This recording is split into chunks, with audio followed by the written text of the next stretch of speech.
Thanks, Travis. Appreciate that. Well, hello, everybody. There's not an empty room, so this is good. Everybody stayed for the speech, best part of everything. Just teasing. All right, Travis, Lisa, thank you very much. The board as well for having me here today. I am very excited to be here and very humbled and honored. Before I actually start, I'm going to play a video that will set a nice stage, I think, for you guys about what we do and how we do it. So I'm going to go ahead and do that right now, if we can play the video.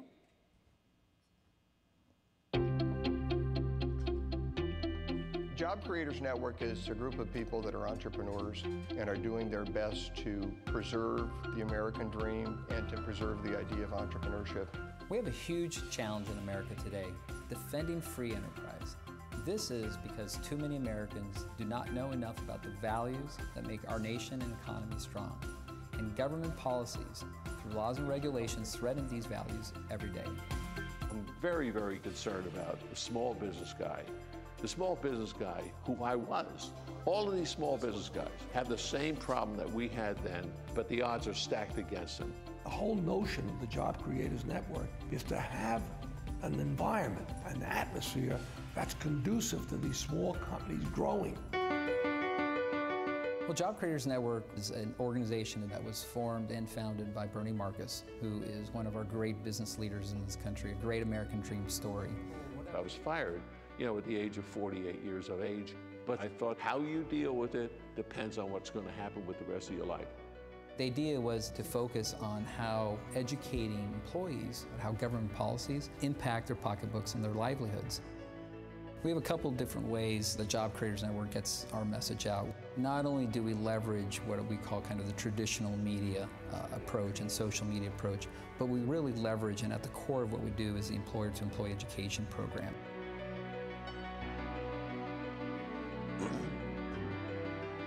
I think the core belief that allowed Best Buy to thrive was it believed that human beings could do things that would surprise people. And that if you gave people enough room, amazing puzzles could get solved. I started out as a secretary, and I became the chief executive officer of the largest technology company in the world.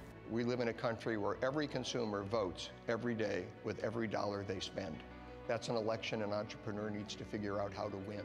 One of the wonderful things at Job Creators Network is we have all these wonderful business executives and business leaders. They're spending time helping to protect the American dream. We know from research that employees look to their employers for answers. One of the reasons why other CEOs should join Job Creators Network is that there's a big opportunity to be able to leverage each other and to leverage the network and to collectively get the message out of job creation. Visit jobcreatorsnetwork.com and learn how you can help preserve free enterprise now and for succeeding generations.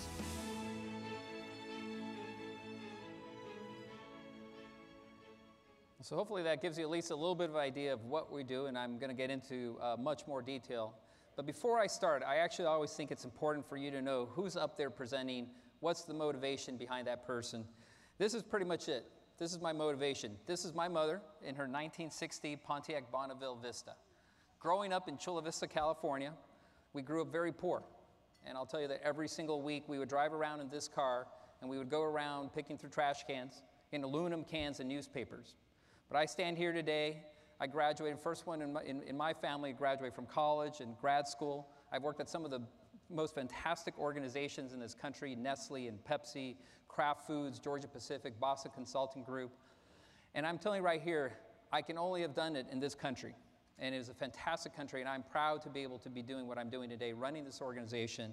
When Bernie Marcus tapped me just over 3 years ago to run this organization, I was truly honored. He's one of the most incredible men that you've ever will have met. And at 87 years old, it's amazing the energy that this gentleman has. It's unbelievable. I think some of you have actually heard him speak. He has a great sense of humor. I ask him, whenever I talk to him, which is almost every day now, I ask him how he's doing. He goes, Alfredo, same story as always. He goes, when I reach out to my right and reach out to my left and there's no wooden box, it's a good day for me. So he's got an amazing sense of humor. And again, I'm honored to be able to run this organization. But again, it's the beauty of being able to start from absolutely nothing to be where I am today, where I'm speaking in front of all of you and being able to do what we're doing, where I am honored to be and proud to be an American and proud to be standing here before you talking about Job Creators Network.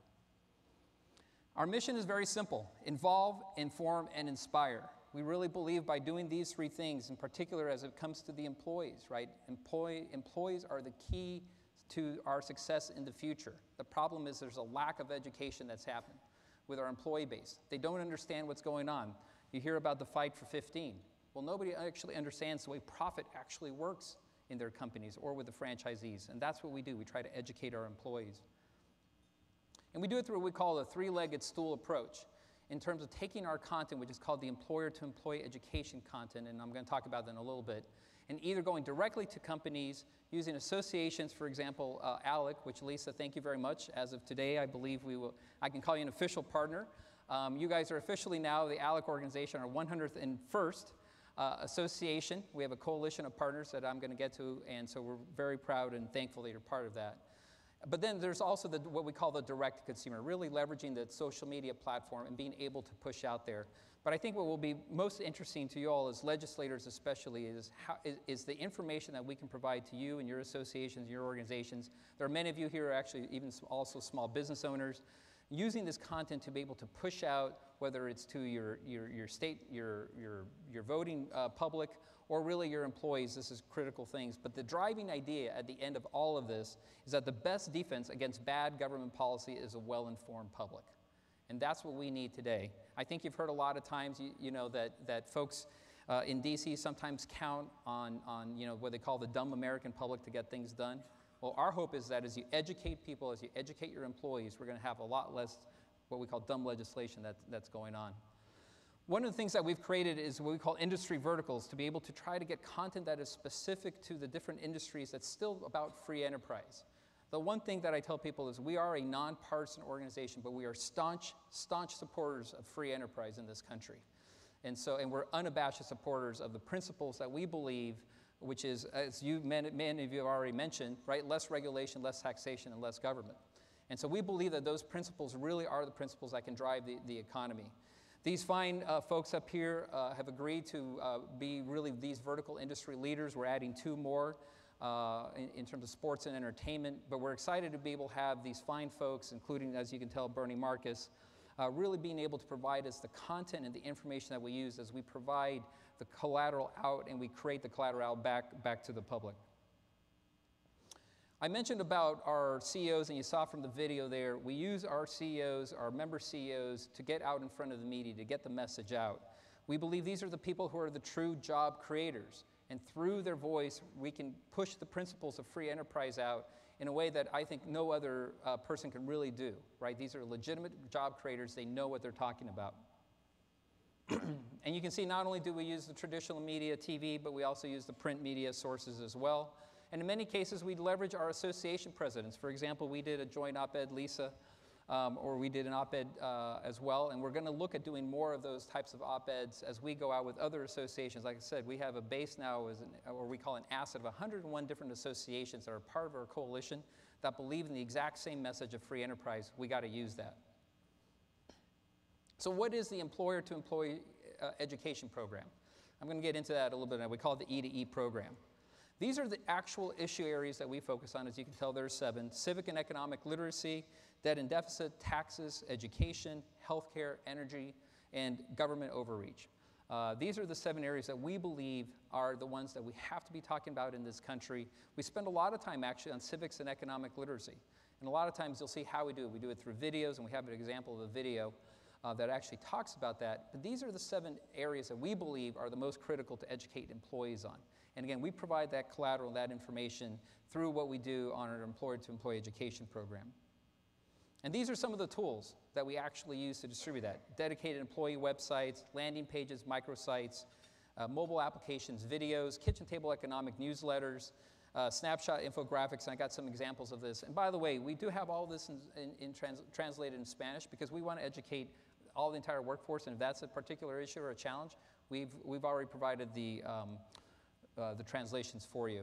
But at the end of the day, it's relatable, understandable, and actionable. And by the way, at the bottom of each page, if you're interested in being on our newsletter and getting the information from us directly, we did make it easy today for you to join JCN by texting JCN to 66866. So I did want to do my little plug there. These are the kitchen table economics newsletters, for example, that we put out there. And these are the things that get distributed out in many cases to the employees, right?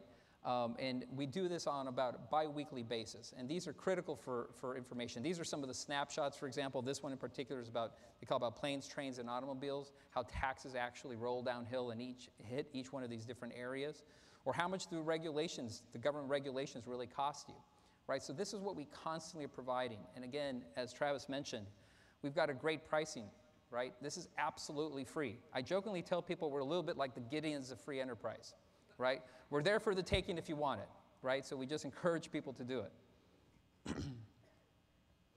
So I mentioned the videos, for example. This is a quick demonstration or one of the videos that's been very popular for us, but just a great example of how we do this and the type of creative that we use to get the message out. If we could play that video, please.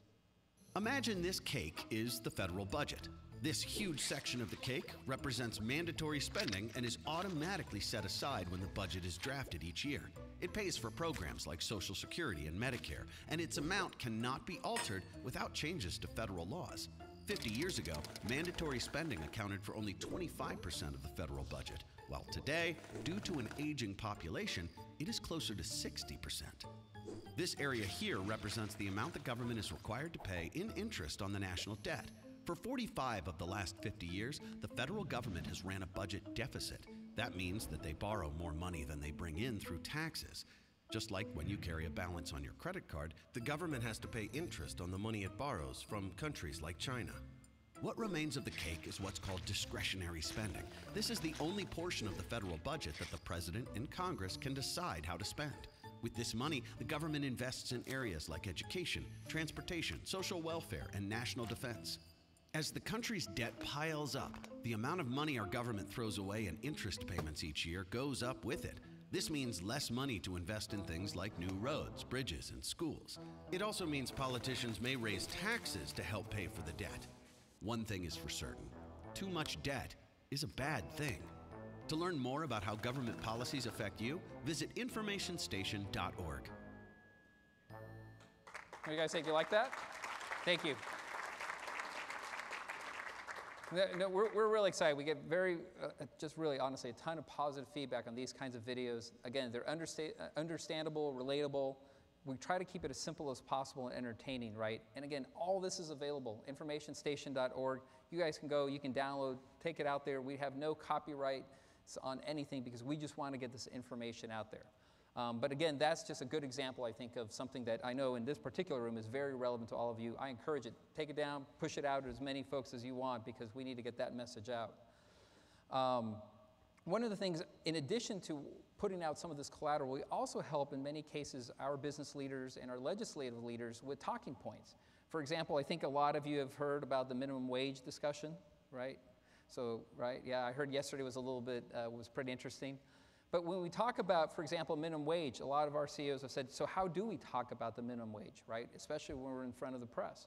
One of the things, for example, that we actually talk right back and we say, you know what, when you are asked that question, don't even respond back with the words minimum wage. You respond back with saying, if you're talking about entry-level wages for entry-level jobs, we need them.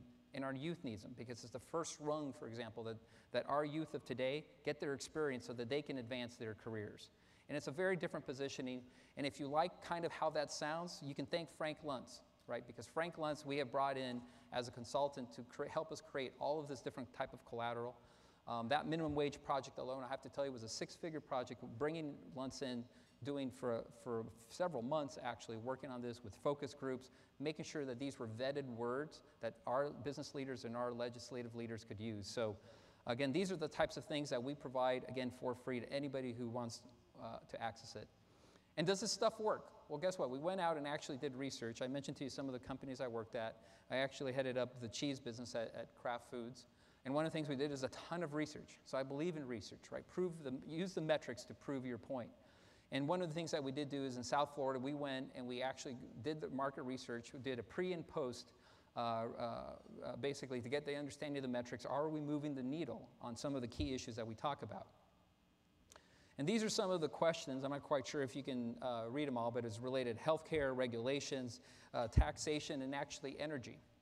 And you can see kind of across the board, in every single case, we move the needle from folks agreeing in many cases, right, but even agreeing even more so. When you look at those shifts in movement, for those of you who do some market research, those are significant movements actually in terms of opinion.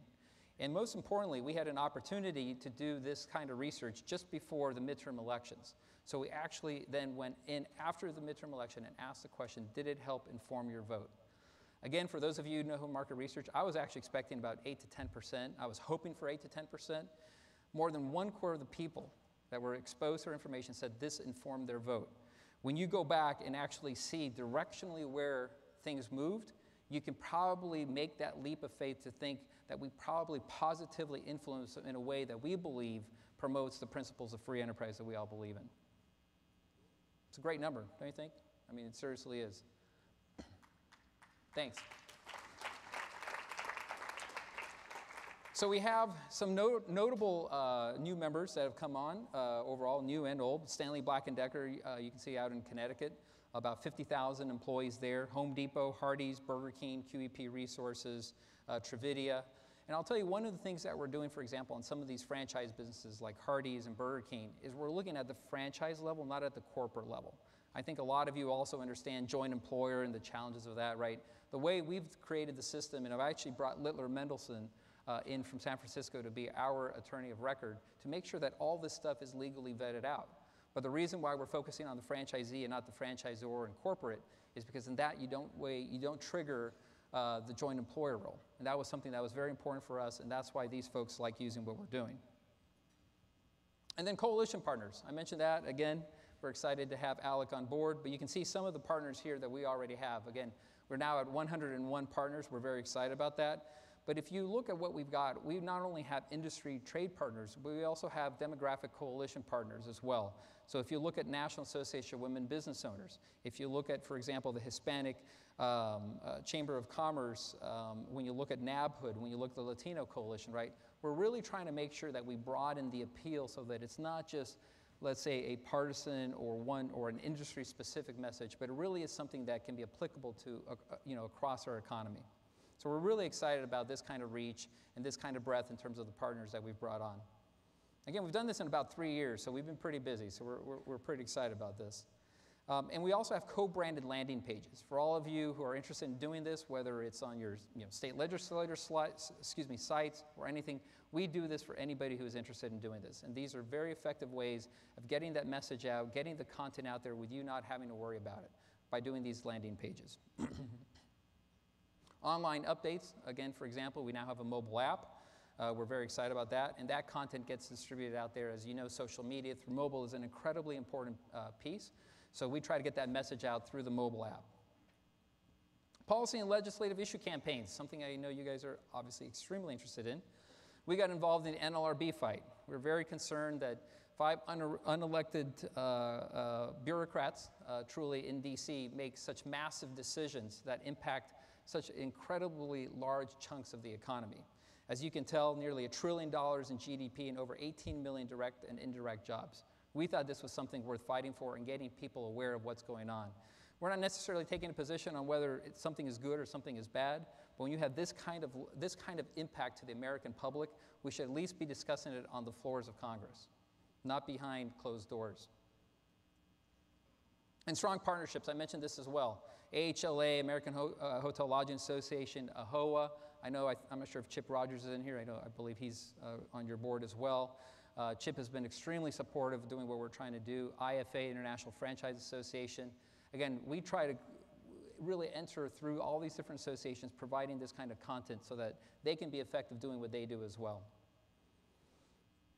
As you know, the NLRB continues. The campaign results we were happy with. Unfortunately, the NLRB just keeps on coming, and that's one of the things we just got to keep on making sure people are aware of what's going on. So before I actually finish, I also want to talk to you a little bit about, and Travis mentioned this, about something that we've got going on. I call it a little bit of a soft launch. It's called the Bring Small Businesses Back campaign. At the beginning of this year, we actually did a national poll of small business owners and asked them, what is keeping you from growing? What is keeping you from succeeding? And what they came back with is 3 things. They said overtaxation, overregulation, a lack of access to capital and credit. These are the 3 things that if you can do something for us, we would be forever grateful, because these are the things that are keeping us from growing. So we did.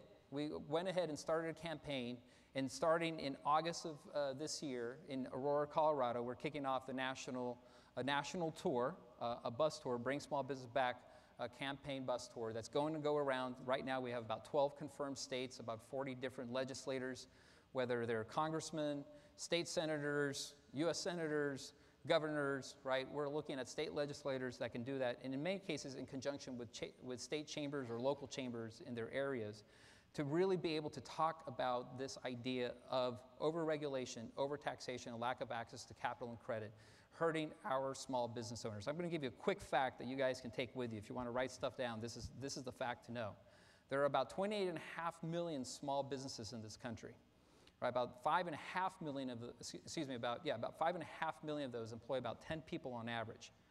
Quick numbers, guys, that's 55 million working Americans, right, employed by small businesses. When you add that to the 28.5 million small business owners that are out there, you have a pool of working Americans, and yes, small business owners are also working Americans, not just the employees, but small business owners as well, right? That's 85 million working Americans in this country are impacted by the success or failure of small businesses. And nothing is being done really, truly for them to help them. And we hear things in Congress about like the Scrub Act. That's a fantastic way of looking forward and what's going to hurt small business owners going forward. But this is death by 1,000 cuts. What happens to the other 999 regulations and overtaxation and other elements that's keeping them from that's already passed, right? These small business owners are dying, right? And they're, you know, the economic recovery hasn't hit them really because of these elements. And so this is what this tour is about. We're very excited about that. Like I said, we ask if you guys are interested, you know, please, you know, come up to us later. But we really encourage people to do this. Like I said, we're starting in Aurora, Colorado. Congressman Kaufman is going to be really kicking it off for us. And then we're actually ending up at the end of October down in Miami. So that is literally kind of the tour that we're going to be taking across the country, getting this message out. But again, just keep that one number in mind, 85 million working Americans. And again, 20.5 million small business owners are working Americans as well. One of the things that we're happy to also announce that at the end of May, H.R. 5347 was introduced by Congressman Holgren in the 14th District, which basically is focused on tax relief for our small business owners. Those business owners that make less than $1 million in pass-through income.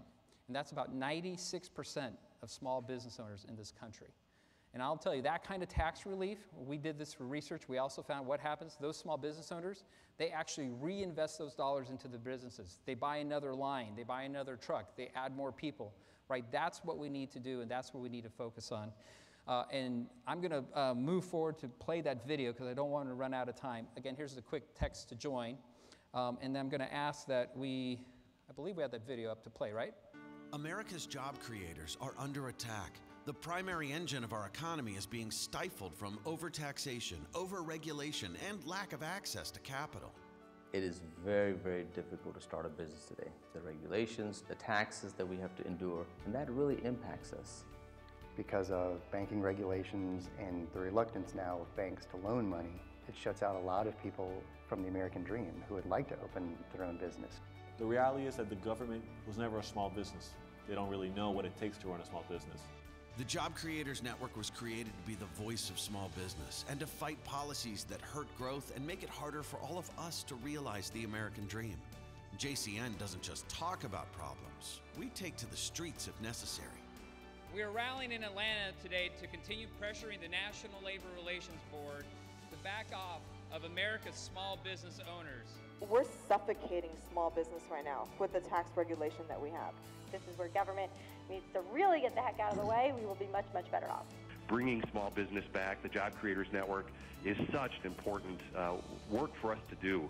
JCN's employer-to-employee education program provides the tools to fight bad government policy and educate America's hardworking taxpayers. E2E program is extremely exciting. We've always needed a grassroots way of engaging employees that may not understand what it's like to be an entrepreneur. I would encourage any business leader to partner with JCN and roll out the E2E program.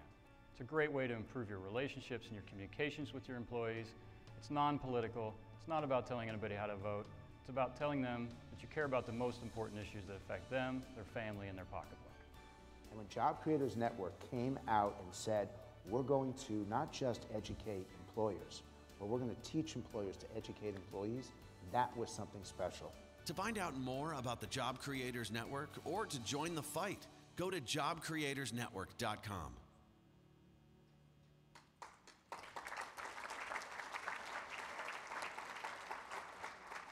So again, thank you very much. This is an extremely critical program. I think what we're trying to do here, it is daunting. It is truly massive. I'll tell you that I do this about 20 hours a day, 7 days a week. But I can't think of something more important that I could do with my life right now than this, because our small business owners, again, think about it. Between the small business owners and the employees of small business owners, that's 85 million working Americans. And again, I have to emphasize, those small business owners are hardworking Americans, and I think a lot of you in this room know that. We encourage you to try to do this in your states. I'll tell you, we have a couple state legislators that love this so much that they're going to be introducing bills that will mirror in some way, shape, or form what's going to be introduced on the federal level.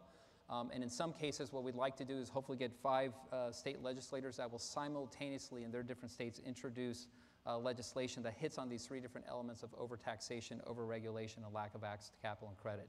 Those are the 3 things that are keeping our small business owners from succeeding. Those are the 3 things we need to tackle. So I'm not sure if there is time for question, or Lisa, what would you like to do? It's up to you. You want a couple minutes, a couple questions? Okay, I guess we have time for a couple questions or comments. Anything? Yep, there's one right up here, right in front, sir. What do you think of the idea that the single greatest impediment to economic growth in America is the fear of capricious federal regulation?